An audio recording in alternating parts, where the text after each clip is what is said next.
diz que os anjos se prostram diante de Ti para adorá-lo. Pai, nós também podemos e nós queremos adorar o Senhor. Erguemos nesse lugar um trono de adoração, para que o Senhor seja exaltado, para que o Teu nome esteja acima de todo nome. Pai, que possamos experimentar ainda mais do Senhor. Pai, nós queremos a Tua glória sendo derramada nesse lugar, nas nossas vidas. Pai, somente quando adentramos na Tua presença, nós somos transformados, porque diante do Senhor, todas as circunstâncias, tudo aquilo que nos aflige, que nos preocupa, todas as coisas, elas ficam sem efeito, não tem importância.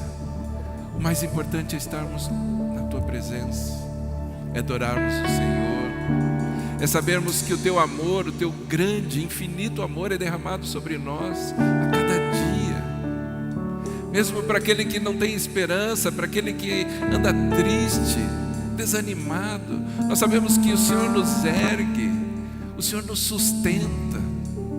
Deus, nós somos tão fracos, tão frágeis, mas diante do Senhor, na aliança que temos contigo, somos fortalecidos, somos restaurados. Por isso, Senhor, nós achegamos diante do Senhor, mas quando nós nos achegamos, muito mais o Senhor faz. Os planos do Senhor não são limitados como o nosso entendimento, como a nossa visão. Os planos do Senhor são tão grandes, assim como o Senhor é grande. Por isso, Senhor, não queremos mais sair da Tua presença. Queremos estar diante de Ti, ouvir a Tua voz. Fala conosco. Nós sabemos que o Senhor fala aos nossos ouvidos. O Teu Espírito Santo, Ele sopra, Ele sussurra aos nossos ouvidos, trazendo a revelação do Pai, trazendo o entendimento da vontade dEle.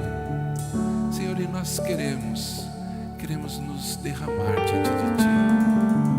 Eu coloco cada pessoa, cada irmão, cada irmã que está nos ouvindo aqui presentes ou através da internet. Senhor, que o Senhor possa fazer a Tua obra completa na vida de cada um.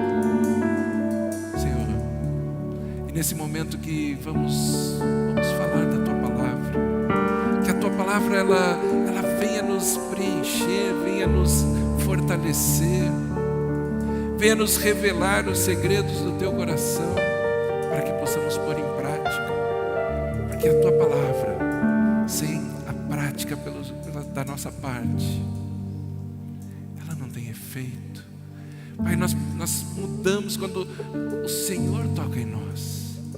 A Tua palavra é poderosa, a Tua palavra é poderosa, mas o agir dela em nossas vidas é tão intenso. Pai, toca as nossas vidas, nos abrimos, queremos ouvir a Tua voz. Pai, desde já nós damos a Ti toda a honra, toda a glória, todo o louvor, toda a exaltação, somente ao Senhor. Pai, nós somos gratos a Ti, somos gratos porque o Teu amor é derramado sobre nós. E fazemos isso, Pai, em nome de Cristo Jesus. Amém.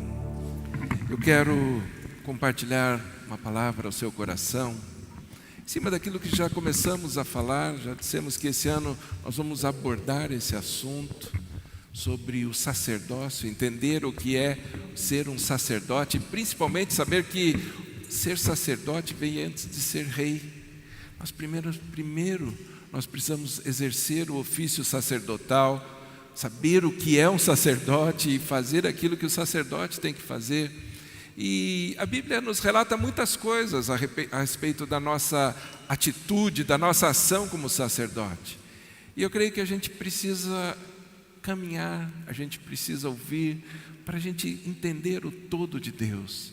A palavra de Deus, ela funciona assim: nós vamos ouvindo, vamos nos expondo à palavra, e cada hora a gente vê um ângulo dela, cada hora a gente vê um lado, até que a gente possa formar a imagem num todo.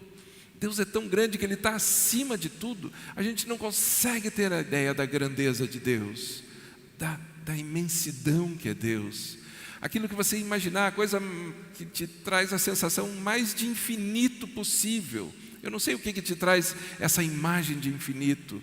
Para algumas pessoas é o mar. Ela olha o mar e diz assim: puxa, isso é tão grande. Outras pessoas é o céu. Elas olha como tem coisa no céu tão grande. Mas Deus é maior que tudo isso. Ele pega os oceanos, todos eles na concha da sua mão. Todos os oceanos. Tão grande Ele é. Então nós precisamos entender aquilo que Deus tem para nós, o quão grande Ele é e quão grandes são os planos dEle para a nossa vida. E eu quero compartilhar um pensamento em cima de um texto que está no livro de Marcos, no Evangelho de Marcos, capítulo 3. Se você trouxe a sua Bíblia, e eu quero estimulá-lo a trazer a sua Bíblia, traga a Bíblia, é bom folhear. Às vezes a gente tem aquelas Bíblias lá em casa que estão tudo grudadas as folhas, faz tanto tempo que eu não abro. Tem pessoas que esquecem a Bíblia aqui, um mês depois, é verdade, eu esqueci. Eu falei, mas como que você ficou tanto tempo longe da Bíblia, né? Então tragam, usem a Bíblia, vale a pena. Ela revela tantas coisas do coração do nosso Pai. Em Marcos 3, a partir do versículo 22, a palavra de Deus diz assim: e os mestres da lei que haviam descido de Jerusalém diziam: ele está com Beelzebu, pelo príncipe dos demônios é que ele expulsa demônios. Então Jesus os chamou e lhes falou por parábolas: como pode Satanás expulsar a Satanás? Se um reino estiver dividido contra si mesmo, não poderá subsistir. Se uma casa estiver dividida contra si mesma, também não poderá subsistir. E se Satanás se opuser a si mesmo e estiver dividido, não poderá subsistir. Chegou o seu fim. Na outra versão que eu tenho aqui, ele diz assim: mas perecerá, perece.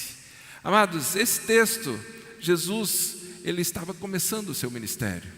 Ele havia convocado ali os seus discípulos, acabara de convocar os seus discípulos, e ele fez ele deu a seguinte ordem para que os seus discípulos fizessem. Ele ele delegou algumas coisas para que eles pudessem fazer. Ele estava enviando os discípulos com duas finalidades: pregar o Evangelho, declarar a palavra de Deus e expulsar demônios. Era isso que Jesus estava. Ele chamou os discípulos e falou assim: agora vocês vão fazer o seguinte: vocês vão falar da palavra e vão expulsar demônios. É isso que vocês vão fazer. E esse texto está dizendo que no momento em que Jesus começou a fazer isso, primeiramente, os mestres da lei, os escribas, eles já se opuseram. Eles já foram contra. Eles se levantaram ali para se opor àquilo que Jesus estava falando. Eles já começaram a criticar. Você sabia que sempre tem oposição? Tudo que você quiser fazer vai ter oposição. Principalmente quando você quiser fazer aquilo que é certo, em cima da palavra de Deus, vai ter oposição. O diabo, ele quer se opor a tudo, a todas as coisas. Ele vai começar a lançar pensamentos, ideias, não, mas veja bem, nesse caso ali, os escribas, os doutores da lei, os mestres, eles chegaram e falaram assim: ele está fazendo isso através de Beelzebu. Ele só expulsa os demônios porque o demônio está sobre ele. Olha a acusação que fizeram contra Jesus. Mas se até Jesus sofreu acusações, sofreu oposição, por que você acha que nós não vamos ter? Por que você acha que com a nossa vida é diferente? Mas Jesus sabia o que ele estava fazendo. Ele sabia exatamente o que ele estava fazendo ali e o que ele tinha que fazer. E ele estava assim: é isso que vocês têm que fazer. Vocês vão expulsar os demônios. É dessa forma que caminhamos. Então, mesmo que a gente esteja fazendo a coisa certa, tem oposição, existe oposição. E a acusação deles, que Jesus estaria possesso por Beelzebu. Beelzebu seria um dos maiorais entre os demônios. Eles estão dizendo assim, ele expulsa o demônio porque Beelzebu está com ele, é por isso que ele faz. Mas é muita incoerência para alguém que é doutor da lei fazer tal alegação. Dizer que ele estava expulsando porque os demônios faziam isso. A palavra Beelzebu, né, é atribuída ao maioral dos demônios, ao maioral deles. Não é uma nomenclatura bíblica, mas embora a Bíblia fale, que nem esse texto, ela use essa figura do Beelzebu. Então é a figura do diabo, representa a figura do diabo. E Beelzebu junta duas figuras, junta Baal e Zebub. São duas entidades que estão juntas ali. Baal está associado à morte, à crueldade. A crueldade é isso, a morte representa isso. E Zebub fala do Deus da mosca. Essa é a figura de Zebub, o Deus da mosca, da pestilência. Ele junta essas duas coisas. Isso é Beelzebu, o pior, junta o pior ali, fala assim, ele está possesso por Beelzebu. Se nós formos olhar esse Deus da mosca hoje, talvez seja essa manifestação do Aedes aegypti, né? Tomando conta do nosso país. E parece que a gente fica de mãos atadas, não tem o que fazer, ele está vindo para cá e está indo para lá. Quando tinha tantas coisas para serem feitas. Eu acho que a primeira delas, a igreja começar a orar e mandar embora esses demônios da nossa nação. Declarar, chega, acabou. Olha quanto tempo está isso. E veio a dengue, agora é febre amarela, e daqui a pouco sei lá mais o quê. Quanto tempo a gente vai ficar ali sofrendo esses ataques e ficarmos quietos? Quando a gente tem autoridade de mandar embora isso, tudo isso que está acontecendo, todas as situações. E a acusação que eles estavam fazendo sobre Jesus era essa. Ele está influenciado por Beelzebu. Ele começando o seu ministério, imagina. Primeira coisa, ele começa a expulsar os demônios em vez de reconhecerem isso, o agir de Deus. Não, isso é coisa de Satanás, é ele que está por trás disso. Amados, Jesus estava fazendo ali o que ele deveria fazer, expulsar os demônios. No entanto, as críticas vieram, o que Jesus faz? Ele não ficou rebatendo as críticas. Ele simplesmente começou a argumentar, a sustentar algo. Ele falou assim, quer entender disso? Né? Quer que eu fale sobre esse assunto? Então vamos ver. A primeira coisa que ele sustenta é assim, se Satanás, ele tivesse dividido, ele não ia prosperar. Satanás entende os princípios, o diabo entende os princípios. Quem não entende somos nós. Eu falo assim, como que Satanás ele ia estar dividido, ele está incorporando alguém, expulsando outros demônios? Isso é divisão. E se Satanás agisse dessa forma, ele não ia conseguir fazer nada. Ele entende o princípio. E aí ele começa a explicar sobre o reino dividido. O reino dividido. Nós temos entendido que existe o reino, existe o sacerdócio. Somos reis e sacerdotes. Mas antes de sermos reis, nós precisamos ser sacerdotes. Por isso que o texto, quando Jesus está falando, ele diz assim, o reino dividido não vai subsistir, não vai ficar em pé, não vai permanecer. Só que Jesus podia ter parado por ali. Era o suficiente, ele já estava sustentando com relação a Satanás. Ele diz assim, o reino dividido, ele perece, ele não subsiste. Só que Jesus vai além. Ele ainda traz mais um exemplo, ele diz assim, a casa dividida também não prevalece. Jesus acrescenta ali mais um ingrediente, mais um item, para deixar muito claro para a gente que antes de exercermos o reinado, antes de sermos reis, precisamos ser sacerdotes. E aonde é que nós somos sacerdotes? Em casa. Começa em casa, a Bíblia diz que tudo que nós vamos fazer, o sacerdote, onde é que ele vai começar? Em casa. Se não sabe governar a sua própria casa, como irá governar o povo de Deus? Como irá poder fazer outras coisas? Então tudo começa na nossa casa. E esse é o título da mensagem que eu quero trazer para você nessa manhã: a casa do sacerdote. Você já pensou em conhecer a casa de um sacerdote?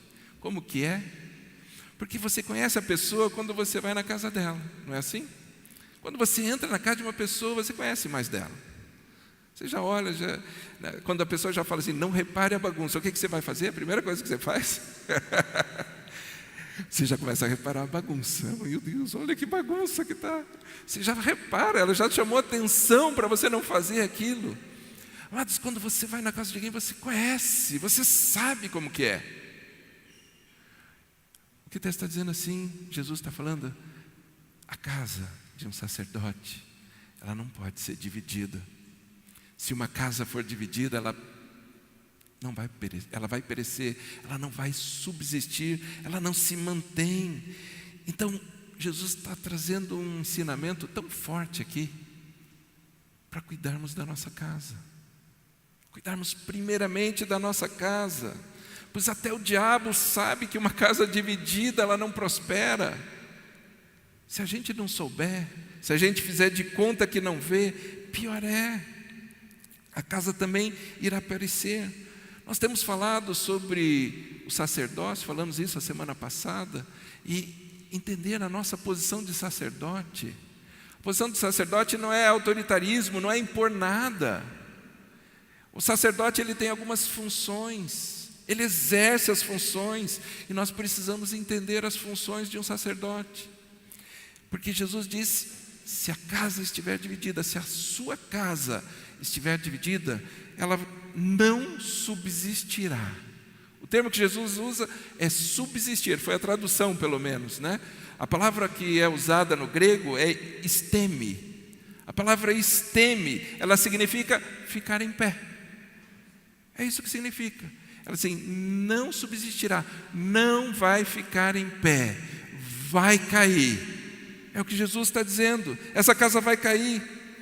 Amados, o plano de Deus é para a casa toda, é para toda a família, é para a sua casa. Deus tem um plano para a sua casa, você sabia disso? Deus tem um plano específico para a tua sala.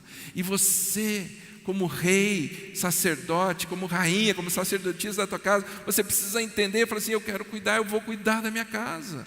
O diabo não vai se alojar aqui, ele não vai trazer divisão na minha casa e mandar embora.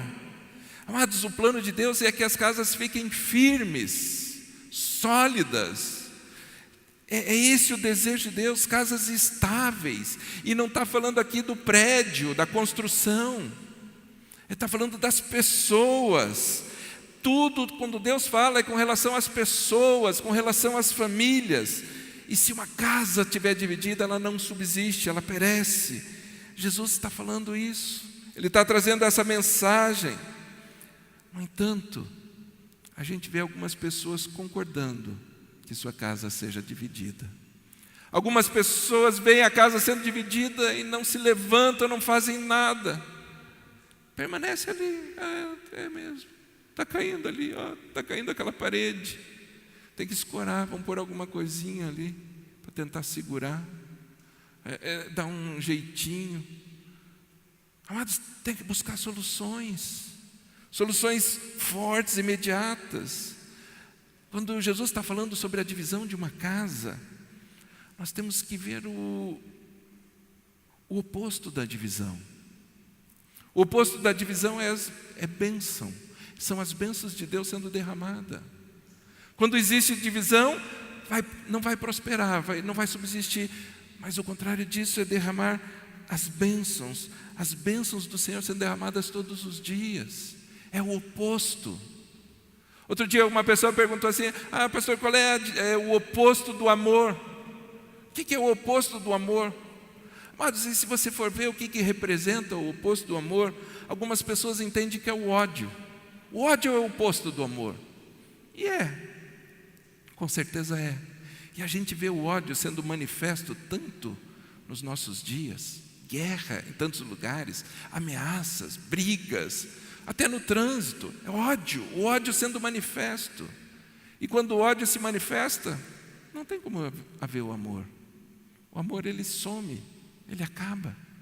Porque vem o ódio, isso é divisão. Mas, no entanto, outras pessoas dizem assim, não é o ódio. O que é o oposto do amor é a indiferença. E, na verdade, é também a indiferença. Pessoas indiferentes com a situação dos outros. Hoje o mundo tem 7 bilhões de pessoas. Tem pessoas morrendo de fome. Você acredita nisso?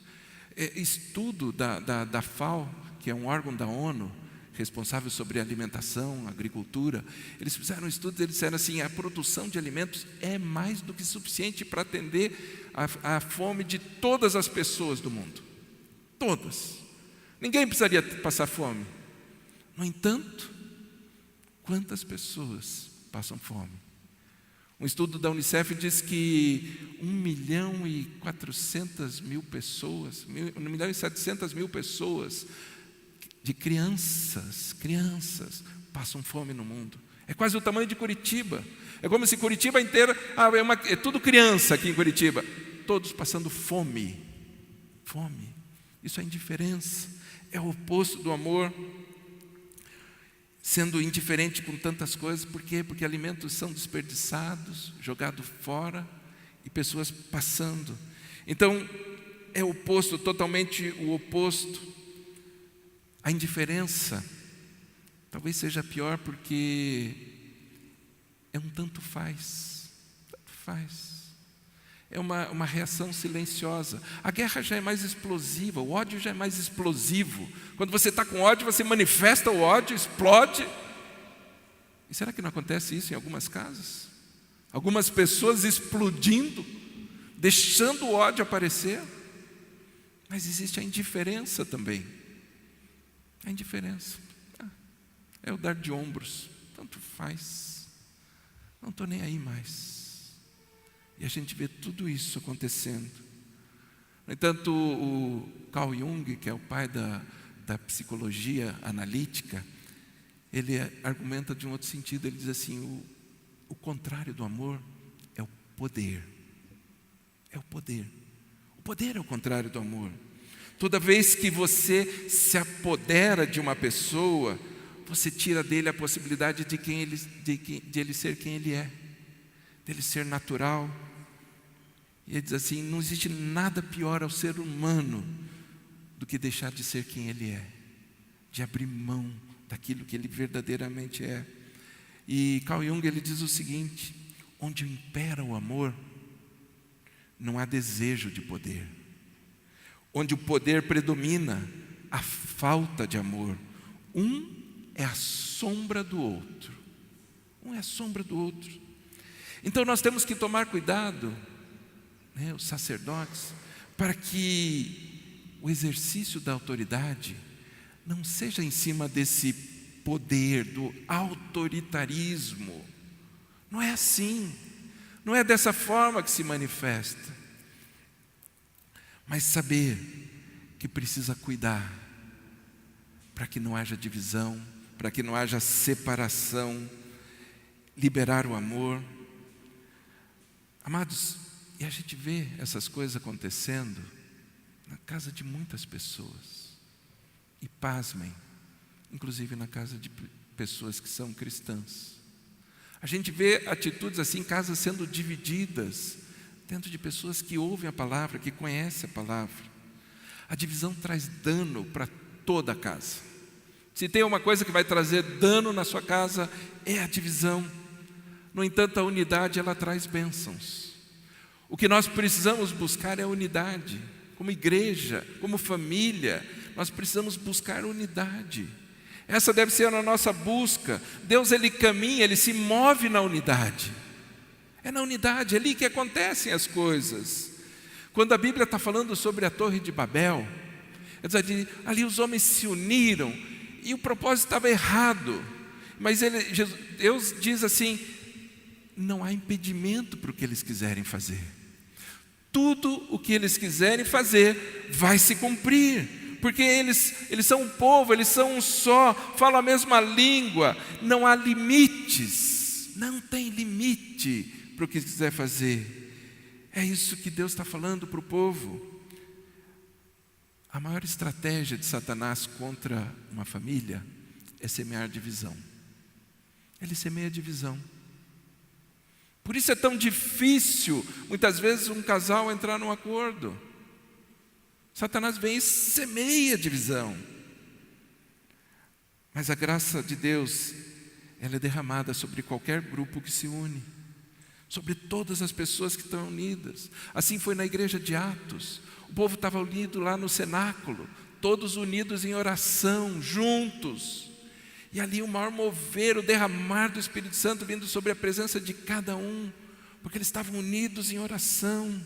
A Bíblia relata sobre isso, momentos de unidade.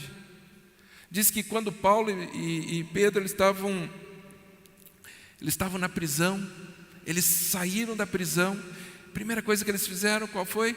Reunir com as pessoas, com os irmãos, e fazer, vamos orar, amados, vamos orar, vamos estar orando ali. E diz que quando eles estavam ali, cheios do Espírito, tremeu aquele lugar, o lugar balançou. Há um mover, na unidade, a presença de Deus. A palavra de Deus diz que quando estiverem 2 ou 3 reunidos, em nome de Jesus, Ele se faria presente, qualquer coisa que pedissem, seria concedida. A unidade, amados, olha a importância da unidade, a Bíblia fala sobre a unidade. No entanto, alerta os riscos da divisão, alerta que quando está dividido, não vai acontecer. Mas nós precisamos entender a figura do sacerdote, é aquele responsável por trazer a unidade, é aquele responsável por trazer a presença de Deus, a glória de Deus, a Shekinah de Deus. Foi assim que aconteceu quando Moisés ele construiu o tabernáculo. Deus falou para ele, olha, eu vou te dar aqui as medidas, tudo certinho, o que você vai usar, todos os detalhes para a construção de um tabernáculo. Era ali no tabernáculo que o sacerdote ia exercer o seu ofício. É uma sombra do celestial, é uma sombra, mas assim, é dessa forma, com essas instruções. O tabernáculo é uma tipologia, mas Deus revela todos os detalhes. Como que era o tabernáculo? Eram 3 ambientes. Tinha o átrio, que era o lugar aberto, era o quintal, era ali naquele lugar. Esse era o átrio. Ali tinha o altar de sacrifício e a pia de bronze. Esses eram os elementos que havia no átrio. E depois, passando do átrio, tinha a tenda da congregação. Ali era já o lugar fechado, dividido em 2 ambientes. Tinha ali o lugar santo e o santo dos santos, ou lugar santíssimo. 2 ambientes dentro da tenda da congregação, que era dividido por um véu separava. Quando a Bíblia diz que o véu foi rasgado de alto a baixo, é disso que está falando, é dessa separação, do acesso. No lugar santo, os sacerdotes estavam ali, eles oficiavam o seu serviço. Ali tinha a mesa dos pães da proposição, tinha o candelabro e tinha o altar de incenso. Esses eram os utensílios que haviam ali. Mas no lugar santíssimo, era o lugar da arca da aliança. O lugar da comunhão com Deus, era ali. E essa arca, ela tinha uma tampa. Essa tampa tinha o nome de propiciatório. Era o nome da tampa que estava ali. E dentro da arca, os mandamentos, as leis. E essa tampa, o propiciatório, ali estava dentro do lugar santo, do lugar santíssimo. E o texto em Êxodo diz o seguinte, Êxodo 25, 21. Porás o propiciatório em cima da arca, dentro dela porás o testemunho, ou seja, as leis, que eu te darei. Ali virei a ti, e de cima do propiciatório, do meio dos 2 querubins que estão sobre a arca do testemunho, falarei contigo acerca de tudo o que eu te ordenar para os filhos de Israel. Ou seja, o que Deus está falando, Ele diz assim, Moisés, agora você não precisa mais subir o Monte Sinai. Você não precisa estar ali para estar na minha presença. Você pode se achegar a todo momento. Quando você entrar ali, a minha presença será manifesta. Mas para o povo judeu, era tão forte essa figura, eles entendiam tão bem disso, do ofício sacerdotal, que diz assim, só o sumo sacerdote pode chegar ali. e uma vez por ano, não sem sangue, não sem sacrifício. E eles entravam, digamos que aqui seja o Santíssimo, né, o lugar santíssimo, o Santo dos Santos. Para entrar aqui, tinha que fazer um sacrifício antes pelos meus pecados, senão eu não podia entrar. Eu tinha que ficar do lado de fora. E o sumo sacerdote, o que ele tinha? A roupa dele era cheia de sininhos, cheia de sinos, para que quando ele estivesse movimentando, ele soubesse, ainda está lá, não caiu morto ainda, não caiu morto, porque ele sabia que ele ia ser consumido se ele chegasse na presença de Deus com pecado. Então ele tinha que andar com essa roupa, porque ia fazendo barulho, parecia o Papai Noel no final do ano, para poder ver que ele estava ali ainda, e uma corda amarrada no seu pé, porque se eles parassem de ver o sino, ninguém ousava entrar ali. Eles iam arrastar ele pela cordinha, vamos puxar lá, vamos tirar ele lá de dentro, porque o ML não vai entrar lá. Aliás, não entra em quase lugar nenhum, né? Mas não ia entrar lá. E aí, como é que faz? O que acontece? Estar na presença de Deus. Amados, nós sabemos que o véu foi rasgado. Não existe mais separação, que todos nós podemos exercer o ofício sacerdotal, mas de que jeito nós vamos exercer esse ofício? Com temor ou sem temor? Mas precisa haver temor. Estava ali, quando Deus está mostrando a figura, Ele está falando sobre o propiciatório, Ele descreve todos os detalhes. Está ali um pouco antes, em Êxodo 25:17, diz assim: farás o propiciatório de ouro puro. Olha o material que era feito, ouro puro, 2 côvados e meio será o comprimento, a largura 1 côvado e meio, fará 2 querubins de ouro, 2 anjos, né, de ouro, ouro fundido nas 2 extremidades do propiciatório, um querubim na extremidade de uma parte e o outro na outra parte, de uma só peça, falando da unidade. Olha a unidade, é uma peça só, é uma coisa só. Fareis os querubins nas 2 extremidades, os querubins se estenderão as asas por cima, cobrindo com elas o propiciatório. Estarão eles de face voltada, uma para a outra, olhando para o propiciatório. Porás em cima da arca, e dentro dela o testemunho que te darei. Ele diz assim, tem que ser uma peça só. Tem que haver unidade. Tem que haver unidade. Querubim é uma figura de adorador. Ele diz assim, os adoradores estão ali, eles se prostram. Eles se prostram. Um ambiente de adoração.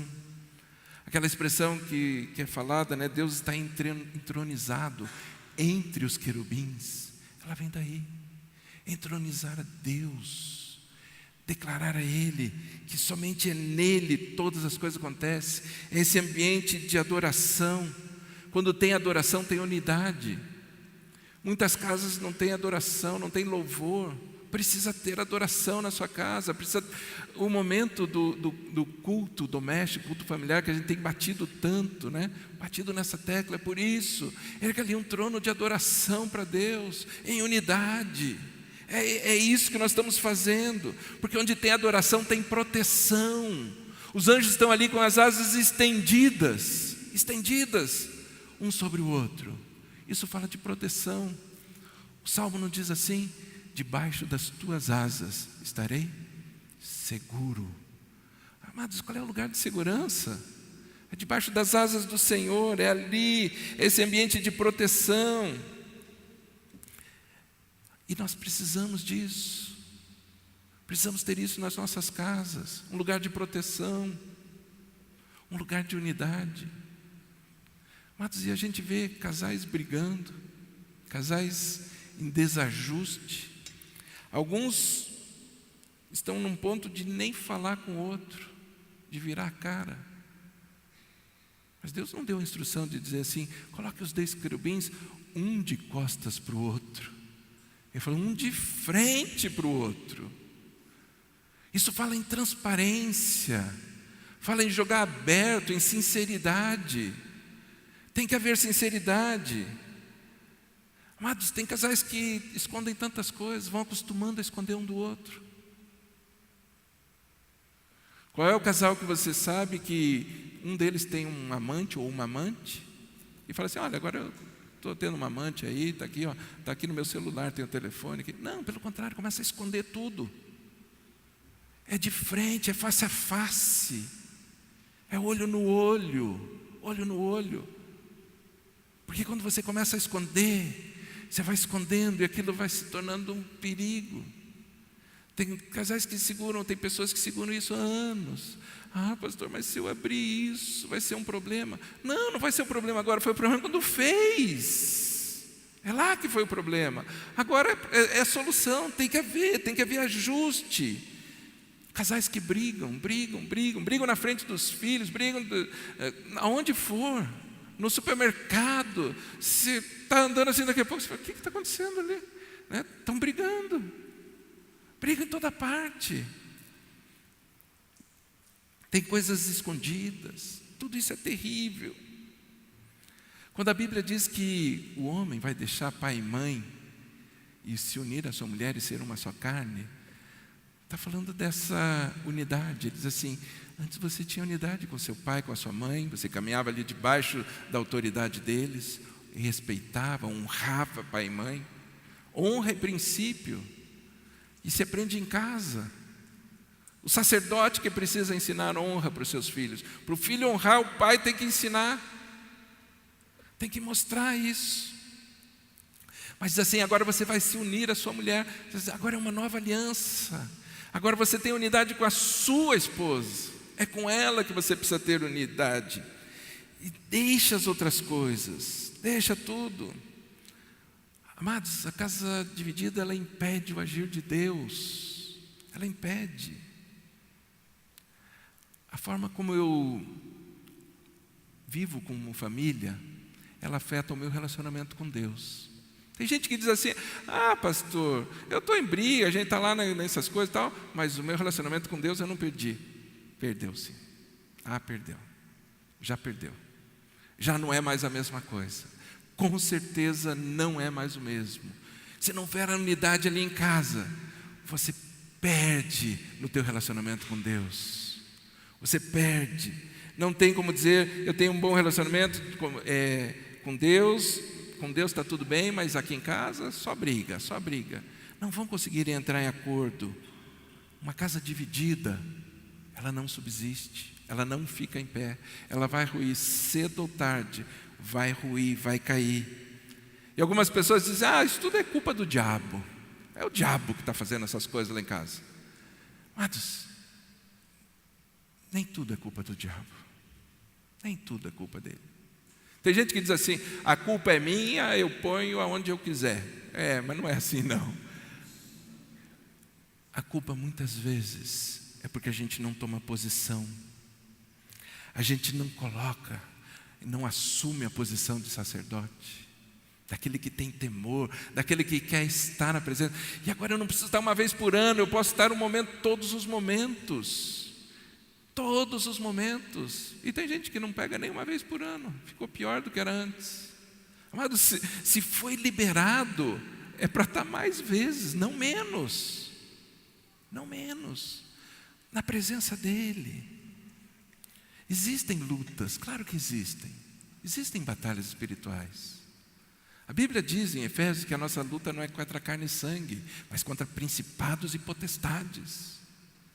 E o sacerdote, ele precisa ocupar essa posição de guerreiro, daquele que levanta a espada. Lá em Efésios, quando fala da armadura, diz o que é a espada, né? A palavra de Deus. Qual é o nosso argumento? É a palavra de Deus, em cima da palavra. Mas ele precisa lutar nessa área.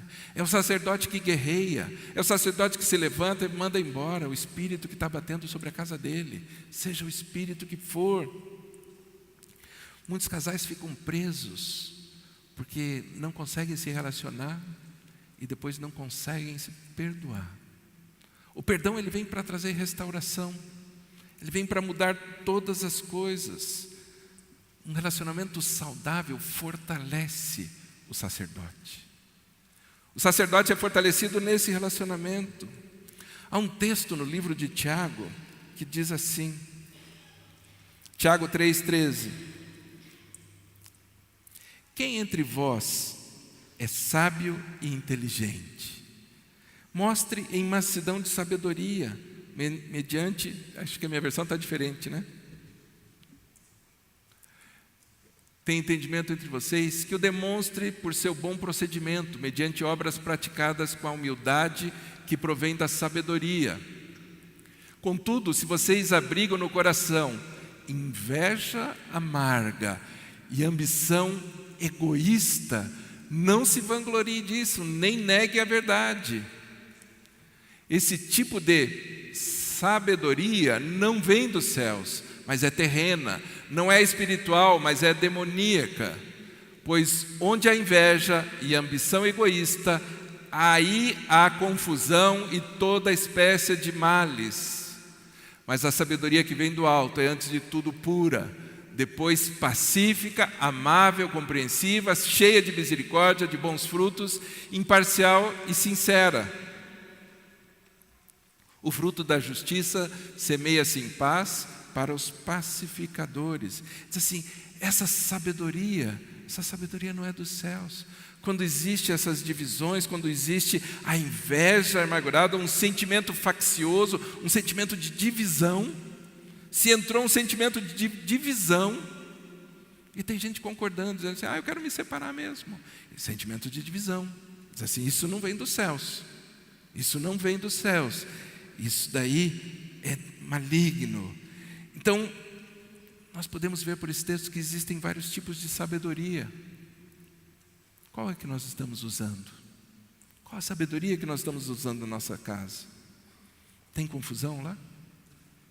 Na minha casa tem confusão? Tem divisão? Ou tem a sabedoria que vem do alto? Essa sabedoria que vem do alto, que traz paz, que gera paz. Mas tem pessoas que dizem assim, eu não quero voltar para casa, é tão ruim para mim voltar para casa. Eu não sinto paz na minha casa. Tem que mudar algo lá. Precisa mudar. Tem casais que brigam na frente dos filhos. Os filhos veem toda a briga. E depois, quando vão fazer o ajuste, fazem separado, né? Vão lá num cantinho e tal. Daqui a pouco vem como se nada tivesse acontecido. Os filhos não entendem nada. Como assim? Estavam brigando agora? O que aconteceu? Não percebem. Mas primeiro, não tem que brigar na frente dos filhos. Não é lugar de briga de um casal. Quer conversar? Separa um tempo. Mas tem casais que não só brigam na frente dos filhos, mas põe o filho. Você não concorda? Filho não tem que dar opinião na vida dos pais. Filho não conserta pai, não corrige pai. É o pai que conserta o filho, que corrige o filho, que instrui os seus filhos. Percebe o perigo de uma casa dividida? Por isso nós temos que buscar tanto a unidade. Precisamos buscar a unidade, amados. O texto de 1 Coríntios, capítulo 1, versículo 10, diz o seguinte. Paulo está dizendo assim, irmãos, em nome do nosso Senhor Jesus Cristo, suplico, acho que ele está de joelho ali até, eu suplico para vocês, que vocês concordem uns com os outros. Olha o pedido de Paulo, por favor, concordem, entrem em unidade, pelo amor de Deus, naquilo que vocês falam, para que não haja divisões entre vocês, antes que todos estejam unidos num só pensamento e num só parecer, o mesmo modo de pensar, o mesmo modo de sentir. Mais adiante ali, no comecinho do versículo 13, diz assim, acaso Cristo está dividido? Se por acaso Cristo está dividido, então qual é o modelo que vocês estão seguindo? Se vocês estão caminhando em divisão, qual é o modelo que vocês estão seguindo? Tem que ter a mesma forma de pensar, a mesma forma de agir. Isso é ter um coração só, um sentimento só. Muitas vezes as pessoas fazem essa expressão só quando tiram foto para postar no Facebook, né, do coração sozinho. Cada um dá metade, uma mão e tira lá a foto. Mas e nas atitudes, no dia a dia, na forma de conduzir? Amados, a forma de pensar, a forma de agir é tão importante. É tempo de nós nos levantarmos como uma igreja forte, onde os sacerdotes ocupem as suas posições. Existe uma posição, a posição é de governo, só que governo é serviço, é servir. Às vezes a gente pensa que governo é mandar. Não, o governo é servir. Não é mandar e também não é ser condescendente. Tem muita gente que é condescendente com tudo. Os filhos estão fazendo, pode fazer. Mas o pai coloca ordem na sua casa, ele dá orientação. Os pais são o modelo para tudo na vida dos filhos. Às vezes a gente está conversando com alguns pais e fala assim: e os filhos? Cadê os seus filhos? Não tenho visto. Meu filho ficou em casa, ele quer ficar em casa. Mas como assim? O filho já decide, está com você e quer ficar em casa, não quer adorar a Deus, não quer estar na presença de Deus. Como assim? Não, ele faz o que ele quiser. Isso é ser um sacerdote fraco. O sacerdote tem que, e não é trazer arrastado pela orelha também, daí fica o outro lá com cara de emburrado, né? Mas tem que conversar, tem que mostrar para o filho: filho, tem vantagens nisso, você vai ter uma vida diferente, a tua vida é transformada ali. É isso, essa a função de um sacerdote. Amados, deixar os filhos em casa muda alguma coisa na vida deles? Pior é que muda, né? Para pior, nunca para melhor. Nunca vai melhorar. Amados, e o sacerdote olha isso e deixa. Tá bom, deixa ele lá. Ele vai aprender, ele vai ver. Amados, não é assim que faz. O sacerdote toma a frente. Ele traz para si, ele ora. A função do sacerdote é orar. Ele vai na presença de Deus para orar: Senhor, eu clamo a Ti. Precisa de uma mudança aqui. Amados, tem pais vendo a casa cair e não faz nada, não toma iniciativa, vê a casa sendo dividida, então também não vou fazer nada. Aí age com indiferença, ou é com ódio ou é com indiferença. Amados, é tempo de nós nos levantarmos como sacerdotes e clamar pela nossa casa, colocar os nossos filhos, a esposa, o marido diante do Senhor. É tempo de sacerdotes que mantêm uma família, uma casa unida, não mais uma casa dividida. Jesus está alertando o risco que é uma casa dividida. Ele diz assim: não vai subsistir, não vai perecer. Então você já sabe, Jesus já disse o que acontece nessas circunstâncias. É tempo de se levantar, é tempo de uma geração de sacerdotes ficar em pé, ocupar a sua posição, para orar, para clamar, para exercer a função de um sacerdote e para mostrar como modelo: eu tenho aprendido. Eu posso ter errado, mas eu aprendi, eu mudei, e a partir de agora é assim. Isso é a restauração, isso é o que o perdão faz. Ele traz restauração em todas as áreas, ele traz mudança. E é para você, é para cada um de nós experimentarmos a boa, perfeita, agradável vontade do nosso Pai. O plano dele é que a tua família seja unida e seja uma família vitoriosa. Amém?